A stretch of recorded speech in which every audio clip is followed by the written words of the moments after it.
พี่น้องวันใดที่เราอยู่ในสังคมหมู่มากมันก็ต้องมีความขัดแย้งเรื่องนั่นเรื่องนี้มาแง่มาตำกันเป็นธรรมดาเจ้าคือเป็นจังซี่อันเจ้าคือเป็นจังสั้นกะสิแย่กันเรื่องนั่นเรื่องนี้บ่พอใจกันเรื่องนั่นเรื่องนี้แน่จักเล็กจักน้อยเป็นธรรมดาของสังคมที่อยู่ร่วมกันหลายคนพี่น้องบัดนี้ไม่เมื่อมีอันผู้นั้นผู้นี้ก็สิมีกันผู้นั้นเด่นกว่าผู้นี้เด่นกว่าสิเว้าเรื่องโตเกี่ยวมิวสิกหลังจากน้องดิวเข้ามานี่โอ้ยโคตรปังโคตรดังเป็นตาในคนพากันเชื่อน้ำหุ่มน้ำหอมพี่น้องผู้ใดไทยโซเชียลกับเรานี่เอนเกจเมนต์ดียอดวิวสูงว่าสั่นผู้ใหญ่บ้านฟิเลนบาพี่น้องทางไทยก็นำเสนอข่าวน้องดิวดีเป็นตาในบัดเนี่ยก็เลยแม่ผู้บาลังบางคนมามินถามว่าที่ไม่หมาหอมระวังเอฟเด็กๆคนอื่นมันใช่เอานะแอดมินเป็นกลางหน่อยรู้ว่าช่วงโปรโมทให้มันพอดีพองามหน่อยมันเบ้อเกินว่าฉันว่านั่นแอดมินขี่ไม่นั่นหมาหอมระวังเอฟคนอื่นเอฟ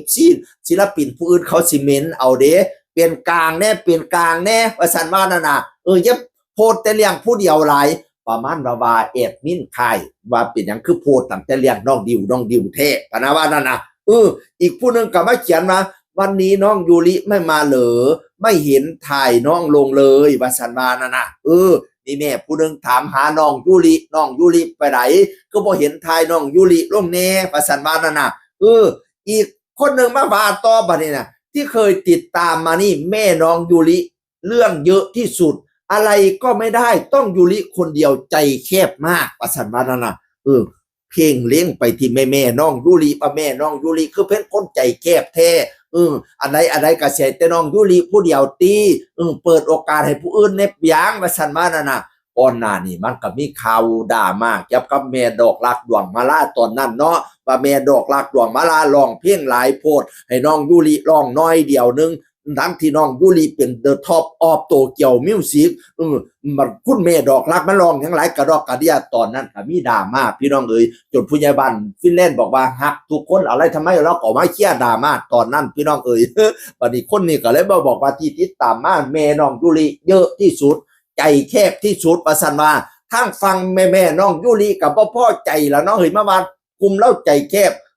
น้องแม่น้องยูริบ่ได้ใจแคบเด้อใจกว้างคือหยังเนี่ยบัดย่ำแจกทิปแจกรางวัลแจกเบิดทั่วตัวเกี่ยวมิวสิกสิว่าใจแคบจังได๋กลุ่มด้อมฮักเขามาเบิ่งเนี่ยเขาเจ้าฮักหุ่มหอมกันคือหยังนี่ตัวฮักใครตัวเกี่ยวมิวสิกบ่ได้ว่าสิเลี้ยงแต่ฮักน้องยูริผู้เดียวเป็นหยังคือมาเว้าจังซี่ปานนั้นว่านั่นน่ะมันก็ธรรมดาเนาะสังคมอยู่รวมกันหลายคนมันก็มีความคิดจังสันจังสี่เนี่ยเป็นธรรมดาแต่หลายคนก็มาเม้นบอกว่าอย่าว่าคนนั่นคนนี้เลยศิลปินเราให้รักกันด้อมเราให้ฮักกันอย่าแย่กันไปอย่าแย่กันมาเลยตอนนี้น้องยูริที่ไม่ได้ถ่ายเพราะว่าน้องยูริเข้าไปมีงานเยอะบางทีก็ไปเป็นพรีเซนเตอร์ให้เป็นนั่นเป็นนี่ลังเทียกลับไปถ่ายซีรีส์วายลังเทียกลับไปคอนเสิร์ตนั่นคอนเสิร์ตนี้ยะสุว่าอันเสียผู้นั้นสินี่ผู้นี้เลยฮักสุคนให้ฮักสุคนว่าซั่นหลายคนก็ออกมาเคลียร์ให้ฮักทุกคนนั่นล่ะพี่น้องแต่ธรรมดาเนาะมันอยู่ร่วมกันหลายคนบอกผู้นึงก็สิเหลียผู้นึงจังซี่นะมันลูกหลายพ่อหลายแม่เนาะบ่ว่าแต่ศิลปินลูกหลายพ่อหลายแม่ดิFCก็หลายพ่อหลายแม่ดิอันซุมแม่ๆนี่ก็หลายพ่อหลายแม่ดิผู้นึงสิเป็นจังนึงผู้นึงเป็นจังซึ่งสินะสุดท้ายแล้วข้าเจ้าก็บอกว่ารักกันไว้เถิดเราเกิดร่วมเดนไทยแล้วพี่น้องเสียทุกคนรักทุกคนเพราะว่ารักทุกคนเสียงคนเก่าบอกสู่ฟังสวัสดีครับ